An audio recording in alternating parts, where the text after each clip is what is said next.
Hi, everybody, and welcome to another Sassy Girl podcast and Tech Talk with Colleen. Today, I'm really excited to be with you guys today. In this episode, we're joined by Janine Hayden, a certified marketer, founder of Hayden Digital Group, and creator of the Lead Flow Fix system. She's bringing fire insights into why traditional funnels fail to qualify leads and how quiz funnels are rewriting the rules for coaches and consultants, right? Like, have you ever wondered why, like, your funnel fills your calendar, but not your bank account, right? Super annoying when you get calendar appointments and then you start talking to them and they're not really super qualified.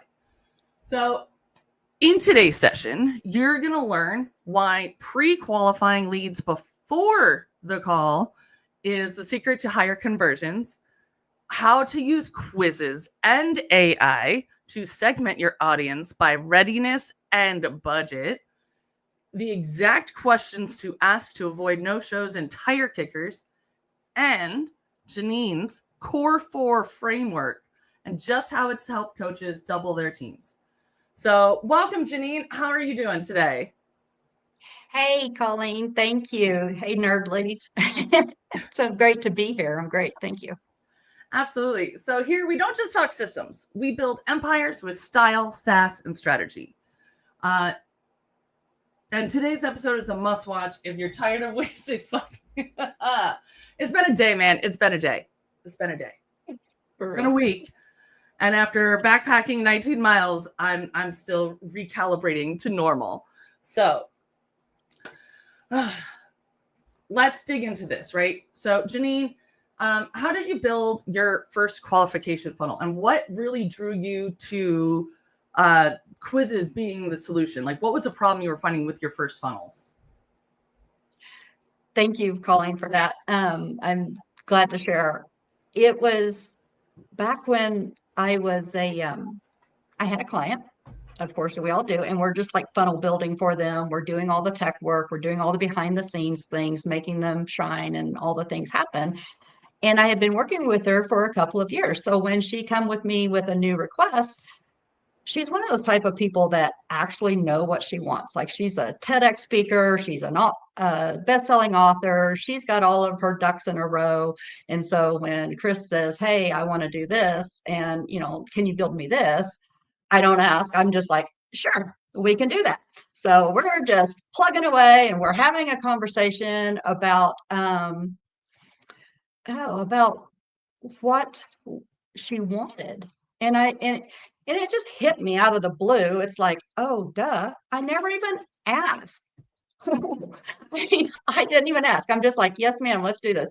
And I didn't even ask. It's so easy to do that when they're just saying, like, yeah, I need a funnel. So, like, from the technical standpoint, right, as a builder, right, the assumption is they know what they have, the strategy, right? Because that's right. Really the two sides of it. You have the system technical knowledge and you have the strategic concepts, right? And that's really such an like, I love that you brought that up, because so many times we get on a build call and realize that you guys don't have any strategy into how you want this done. So 100%. And that's one of the biggest things people don't realize when it comes to tech, when it comes to SaaS. SaaS is like the marriage of technical comprehension and marketing and client journey strategy, right? Because if you don't have them both, like, you could have the most technically sick funnel, yep, and it won't 100%. Convert if you don't have strategic words, whatever. There's a word there, folks. 100%, and just knowing her overall why and her goal with her business. She had recently redesigned what type of business she was building. And I felt like I was building without the playbook. I didn't know what the results were going to be. I didn't know what the grand scheme of I'm building a building without the actual blueprint. I'm just over here hammering away, putting up a wall.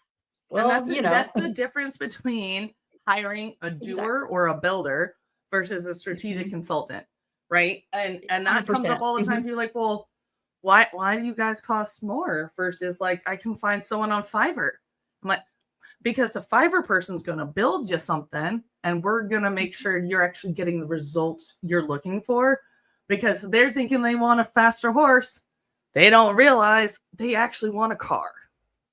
Exactly. 100%. Okay, so every day. We now know what her end result. So what was the end result she wanted? So the end result was she had a vision to build a coaching business of coaches, of women in business who could support you in specific ways with specific business ideas and projects. And you get matched with a coach, kind of like BetterHelp.com. You get matched with a therapist. Oh, this is for coaches. Oh, this is in the business that's nice. space. Yeah, and it's about women empowerment. And she already had a few coaches on board. So her result is we didn't just build a quiz funnel. We built a system. We built a strategic system that, one, identified whether they wanted to become a coach and join her team, or did they want to be coached by someone. And then before she starts handing out these free discovery calls, jump on a free call, we needed to know, okay, great. What kind of coach do they want? Are they qualified for our program? Are they actually qualified in the terms of, will they do the work? Right? Because it's dependent upon exactly what she wanted and what she needed in her business to make the business move forward as a whole. Amazing. It's not just automations. And so it helped. In her instance, she, in 4 months, added 5 new coaches to her team. Delightful. It was very impressive. Yeah. So she actually was able to attract. The attraction part's not the problem. It's the actual qualifications and making sure you're talking to the right people at the right time about the right thing. Right. Awesome. So she went from like an overbooked calendar to actually being able to grow her business. So, what do most funnels miss about human behavior? Most funnels miss that it's an emotional decision and that they need a micro yes. Sometimes people just need to be heard, felt like they're seen, and then that micro yes that gets them to the next question. Okay, I like it. We do, the more micro yeses, I want them to be yesing by the time they get to me, right? Right. Because if they're just a yes by the time they get to me, I'm exhausted, right? Because you have so much more conversation you need to have, because they still need to understand more about what you're doing, offering, what the results are going to get.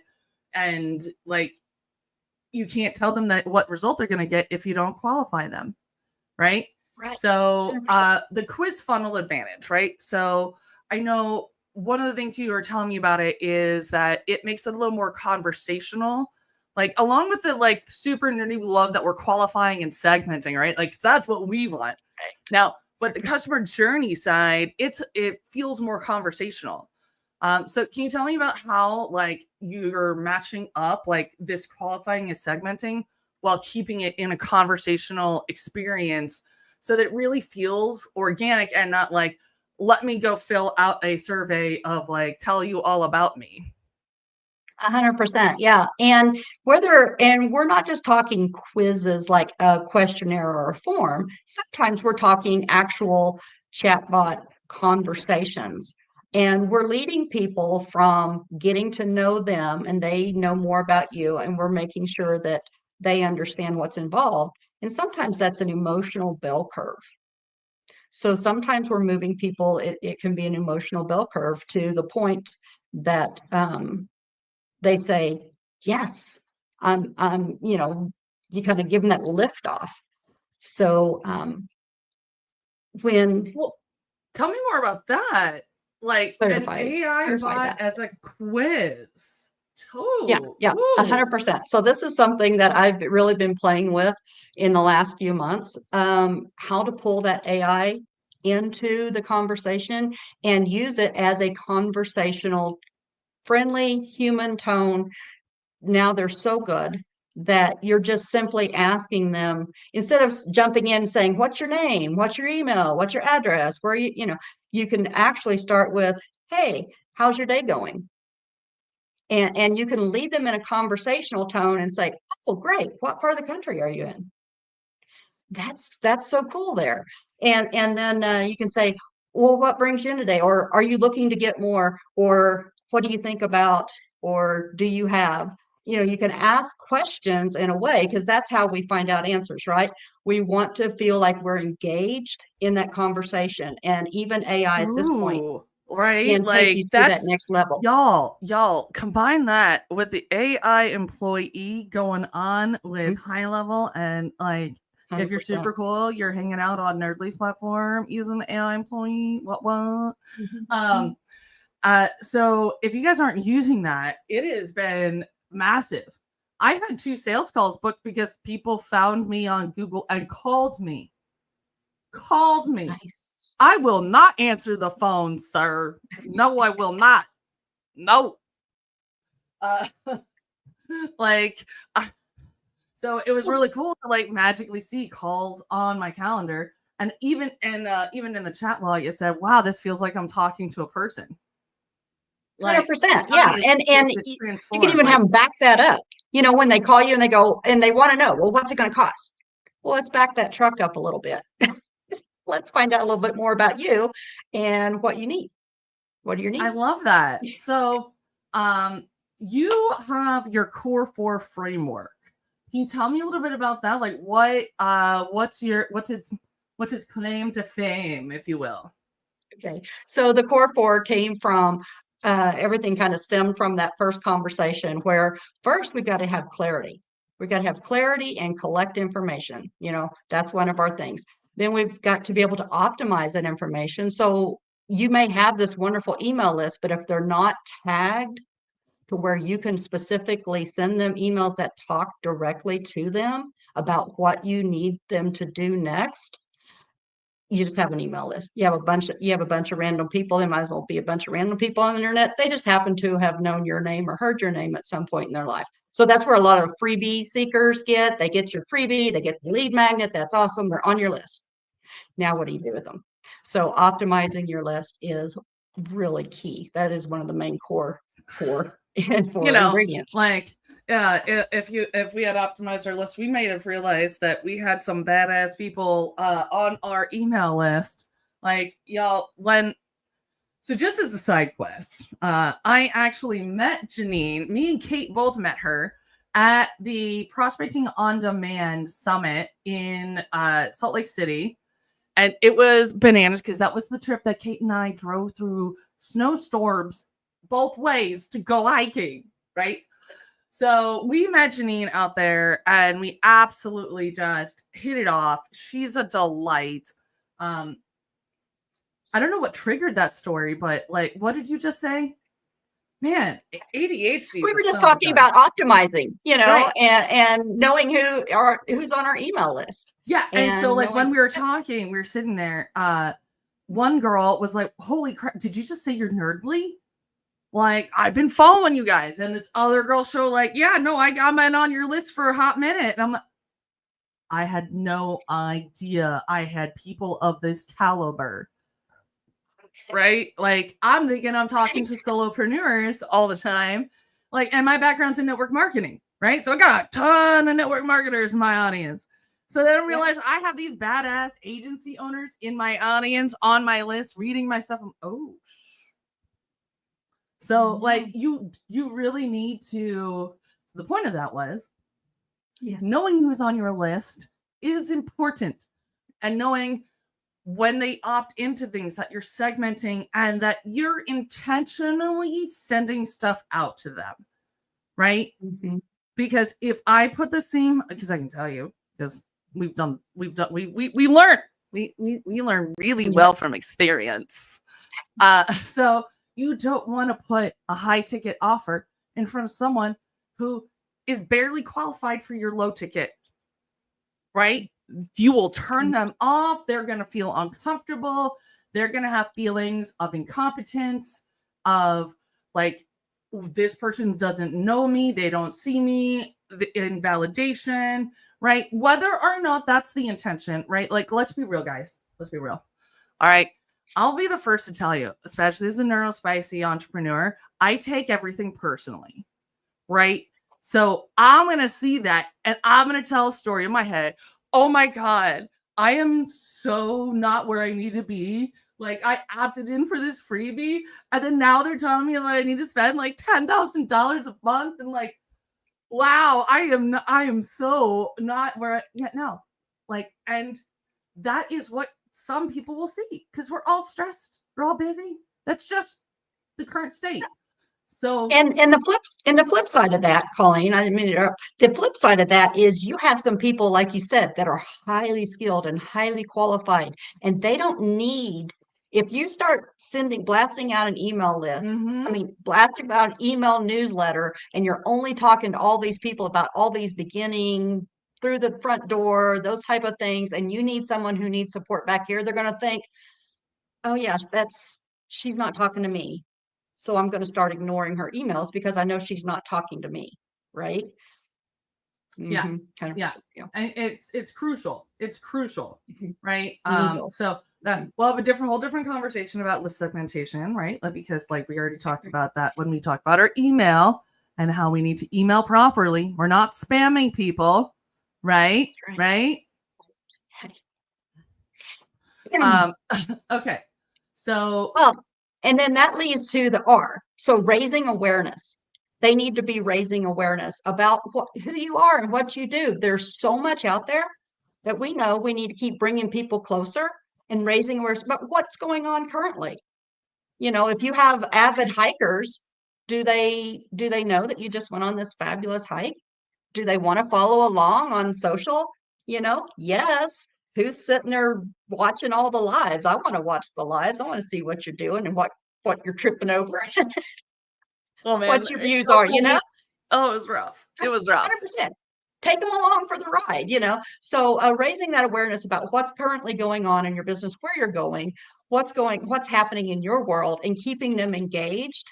That's what that R is. And then, of course, E is for eliminate. Just like pruning vines, pruning trees, your tree can't grow if you let all the little tendrils pop up, all these little limbs. You got to prune. You got to prune.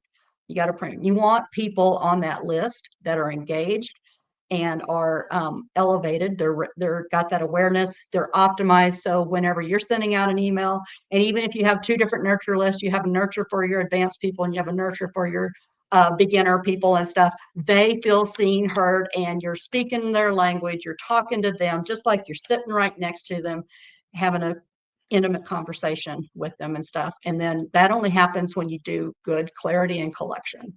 And that is huge, right? That engagement. So this is something that's happened with a number of my larger clients, is that if they're running ads and they're getting a bunch of new leads in, right? Like a lot of those are going to opt out, right? Like that's just the name of the game, right? So you need to make sure that if you're doing an ad push, or you've got a whole, if you're doing organic, you could also get a whole lot of new people in with organic, right? Either way. 100%. You need to make sure that you are managing how many new people to how many engaged people you are emailing, because you could send to 10 new people, and if 4 of them opt out, your email's host, right? If versus you would need to, if you're sending to your engaged list, you can send to a lot more, right? So if you send to 100 people, 3 or 4 people need to opt out of the new people, right? There's better words for this. Go watch the email management training, or watch that podcast, listen to it, use the words. We've got free resources on that, because that, I don't want to derail us. And I will, because I am very passionate about this, because I've said this so many times and people don't listen. And why is the email on high level suck? And what? It doesn't. Please just follow the rules. I promise. This is real. If you just do this, it'll be fine. Okay. So what is lead flow fix? Okay. So that's something I've come up with recently, that I've had these, I have a quiz that I'm always tweaking, always redoing, and it's about identifying what type of quiz is best for your business. But what I found out is a lot of people still don't really know. And they're still getting on the phone with tire kickers. They're getting ghosted. They're getting a lot of those things that you get when you have a lot of freebies coming into your world. They want to see, you know, what it is, what you do, and then they just don't know if you're right for them. And so the lead flow fix is taking a look at these strategic points of touch points, basically, you know, where you're touching them, looking for gaps in either your marketing or in your clarity, you know, talking about that 4-4 framework, going through that and going through your leads and then seeing where they're coming through. So I like to see the customer journey. I want to see what your customer journey is. You know, we're And all I about want to that know, customer journey. We want to see oh it yeah, end to end. what's the transformation? What's your are you clear? You know, what percentage of people are booking and actually showing up? And then how many people, when you get them on the call, say, I can't afford it, or I just really wanted to find out what the cost was. I think I'm going to do this in the future, or whatever. You know, they've always got something going on. And then finding out, are you pre-qualifying leads? Because this is one of the big things, is we're just talking about this now, is that's part of the leaky bucket, is if you're not pre-qualifying, how do you know? When you get on the phone with them, are they going to be a tire kicker? How do you know? And that's the thing, right? So what a lot of people miss, right, is they'll build their lead magnets. They'll get their opt-in, right? And they'll skip this part, which is fine when you're first starting, right? Because you if you are just getting started, you may not even know what to ask, right? So you don't want to get super bogged down with that. So if you are brand new, get the lead magnet out, just get the opt-in, get on the phone with them. You won't know what to ask. And you're going to spend so much time trying to build out this quiz funnel or build out the bot. You won't, trust me, save your money. People are going to pitch you that you need to have all this fancy stuff. And trust me, I love all my fancy tools because I am a nerd princess. You won't have the context you need until you've had some conversations. If you have not had these sales conversations that have converted and also that have that you bombed, you're going to need some bombs and you're going to need some success for you to have the context, right? I'm just adding that in because I know my audience is the gamut, right? And I just want to make sure that our baby business owners out there don't try to dive down the rabbit hole too soon and get bogged down with the tool, right? Go get your first 10 to 100 calls in, get some sales. Not even 100. Don't wait to 100. That's a lot of calls. Just get on the phone. Have the context. Get some sales. Then come back here, right? Now, then you'll have the context, because that's the thing people always miss. It's the technical and the strategic. Exactly. And I can guarantee you can build the best quiz in the world, but unless you have context and unless you're getting your message from the market and not your mind, it's not going to convert. It's not going to make any sense. You're going to waste a lot of money, a lot of time, a lot of energy on this when you could have been over here actually talking to people and recording those calls and getting the actual gold and listening to what they really need. You may have something need adjacent, which you could easily pivot. Yeah. And then boom, and you've got a customer. But y'all, I cannot emphasize what freaking gold Janine just dropped. How much time I have spent in meetings with consultants about hey, what are you doing with this, with that? And then I just went to my sales calls recordings, threw all them into a GPT with our brand strategy, and was like, y'all go talk to this guy. I'm out. Right? Mm-hmm. Because you have so much knowledge in there.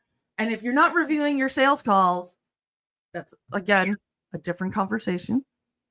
Right. Everyone starts somewhere. It's okay. If you didn't know, you didn't know. Now you know. And you can use Loom as your call recorder now. So you got no excuse saying it's too expensive. So, all right. we talked about that. So what are like your top 3 questions you like to add have in a quiz? Well,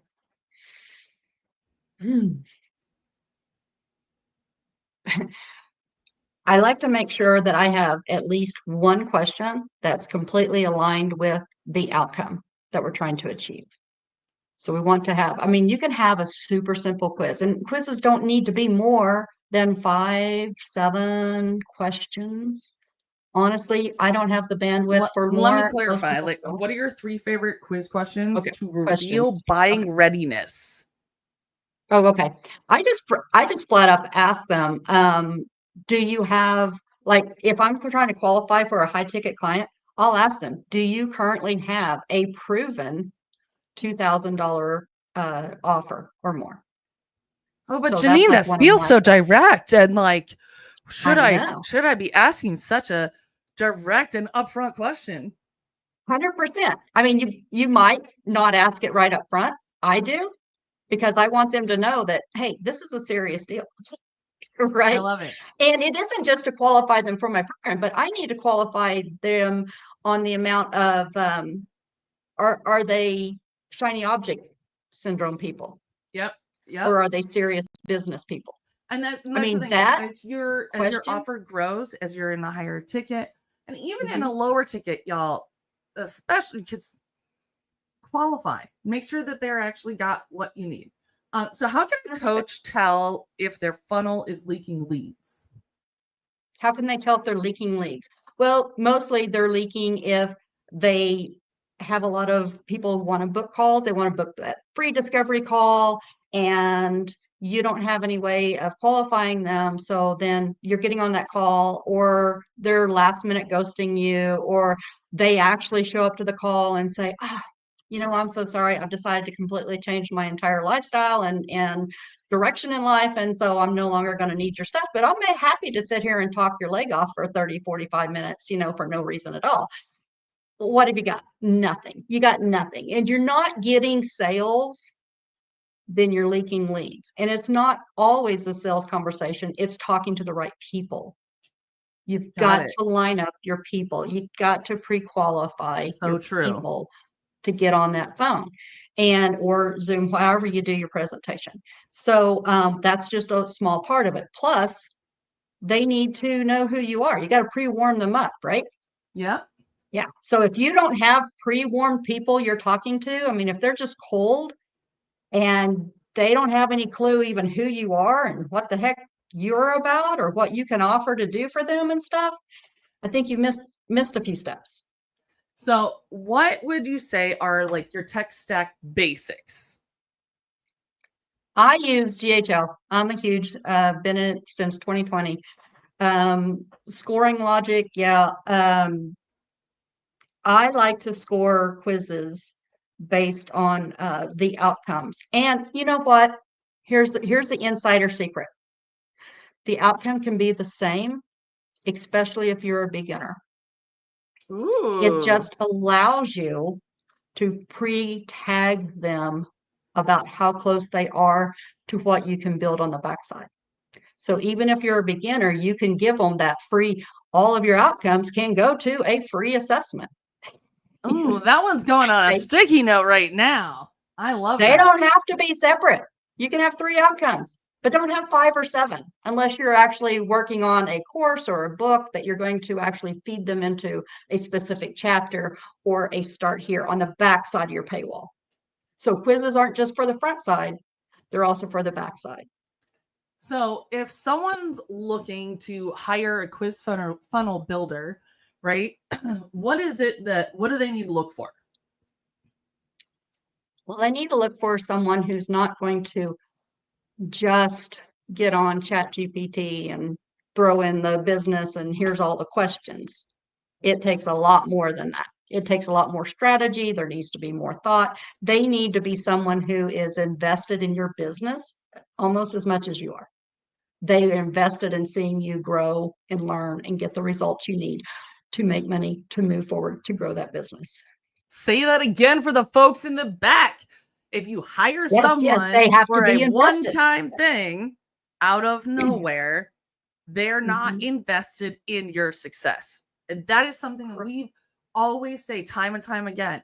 We are here for long-term relationships with our clients, with our partners, with even with the people we introduce to our community, especially so, right? Like, we vet people, 100%. we make sure, we're here for the long-term situation. So, Janine, this has been absolutely fire, right? One last gem. What do you wish every coach or consultant knew about funnels in 2025? I wish that they knew that they didn't have to be so complicated, and that they really can be automated way of freeing up their own energy and their time, but that they don't have to learn how to do it all themselves. That they need to hire for the right part. I love that.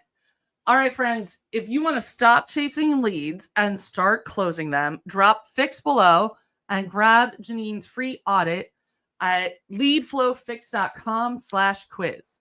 You'll walk away with instant clarity on what's working and what needs to go. All right, Janine, loved having you. And again, you guys, she's in our community, so you can find her there. And if you guys have any questions, you'll always know, worst case scenario, you message the Nerdly page or the team, and we'll get you to the resource that you're looking for. Right? So with that, later, nerds. Thank you. Loved it.